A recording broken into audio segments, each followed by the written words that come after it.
खरं तर आज 10 दिवस गणपती बाप्पाची पूजा केल्यानंतर लाडक्या बाप्पाला निरोप द्यायचा दिवस आहे। गणेश चतुर्दशी निमित्त पुण्यातल्या श्रीमंत दगडूशेठ हलवाई गणपती मंदिरामध्ये सुद्धा विद्युत रोषणाईने हा परिसर संपूर्ण उजळून निघालाय। बाप्पाला मुख्य मंदिरामध्ये आणण्यात आलंय। विसर्जन मिरवणुकीसाठी मंदिर प्रशासन सध्या सज्ज झालंय। दुपारी 4 वाजता मुख्य मंदिरातनं विसर्जन मिरवणुकीला सुरुवात होणार आहे। तर उमांग मलज या रथातनं बाप्पाची मिरवणूक निघणार आहे। आकर्षक विद्युत रोषणाईने हा रथ अगदी उजळून निघालाय।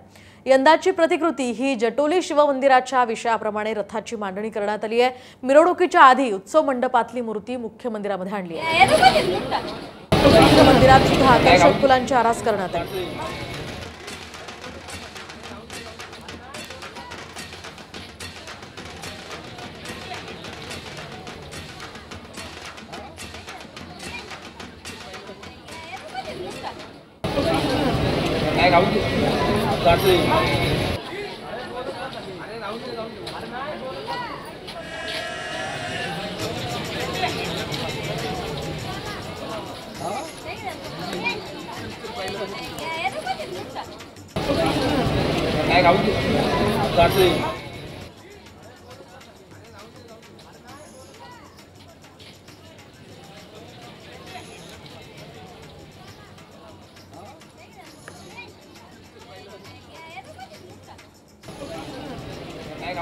आपण पाहतोय दुपारी 4 वाजता उमांग मलज या रथातनं बाप्पाची मिरवणूक निघणार आहे आणि त्याआधीच दर्शनासाठी खरं तर मोठी गर्दी या सगळ्या गणेश भक्तांनी केलेली आहे। पोलीस सुद्धा सज्ज आहे। सगळ्यांनी या बाप्पाला निरोप देण्यासाठी आता तयारी केलेली आहे। एकूणच ही दृश्य आपण सध्या पाहतोय।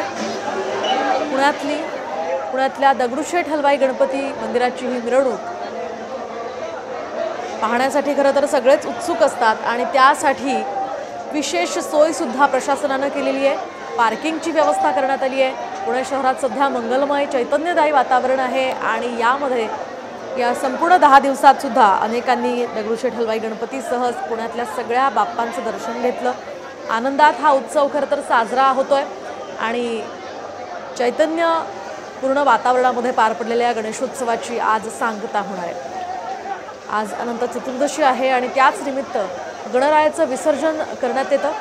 गणेश मंडळांनी सुद्धा विसर्जन मिरवणुकीमध्ये मोठ्या दिमाखात आणि पारंपरिक पद्धतीनं या मिरवणुका पार पडण्यासाठी मेहनत घेतली आहे।